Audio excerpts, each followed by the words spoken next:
With E3 now over, we're starting to get a good picture of what kind of games next year will be offering, and already there's a surprising amount of big ones. So today I'm going to be running through what 2020 has in store for us and posing the question, is 2020 potentially going to be the best year for gaming we've ever had? So to start, let's talk about the games we have a solid release date for. These are Ori and the Will of the Wisps coming February 11th, which is a fairly big title with a truly fantastic art style. Gods and Monsters on February 25th, that appears to be an interesting mashup of Assassin's Creed and Zelda Breath of the Wild.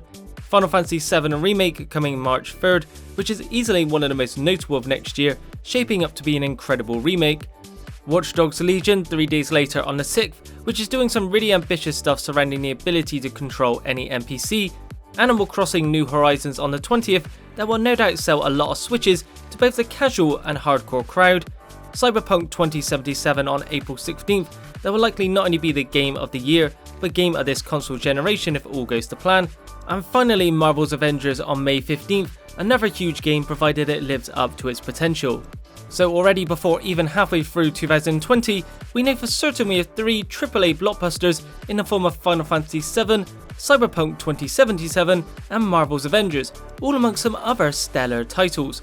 In addition, we know Dragon Ball Kakarot, Dying Light 2, Oddworld Soulstorm and Rainbow Six Quarantine are coming sometime in early 2020, but no firm date has been specified at the moment. There is also a rumour that The Last of Us Part 2 is coming as early as February, and much like Cyberpunk 2077, could turn out to be one of the best of the console generation. This is a rumour for now, but at the very least, there's no doubt we're getting it sometime in 2020, even if not in February. Finally, right towards the end of the year, we have Halo Infinite, the next mainline Halo that is confirmed for a holiday release. Then of course we have a few big games we know or suspect are coming in 2020, but with no clear date or period. These are Persona 5 Royal, a new version of 2017's Persona 5 that has a ton of improvements and extra content to already one of the top JRPGs around. There will also be a second Persona 5 game called Scramble that will play like Dynasty Warriors, although granted, it's not nearly as big as P5 Royal. That aside, we can expect Beyond Good and Evil 2 to drop sometime next year, which is a sequel fans have been waiting for over a decade now. Psychonauts 2, yet another sequel to a much loved title from 2005. No More Heroes 3, that sees a return of Travis Touchdown in a new adventure. Tales of Arise, the latest game in the Tales series and the first to use the Unreal 4 engine. Skull and Bones, that focuses on the ship aspect from Assassin's Creed. Lego Star Wars The Skywalker Saga, that covers all 9 movies. Neo 2, that looks to further improve upon its own take on the Dark Souls style of gameplay. Bleeding Edge, a Overwatch-esque 4v4 multiplayer title. And Ghost of Tsushima, potentially yet another huge game for the PS4 and 2020. When you look at all those games collectively, considering we're still only halfway through 2019 and no doubt there's still tons of games yet to be announced for next year, that's a pretty colossal lineup in my opinion.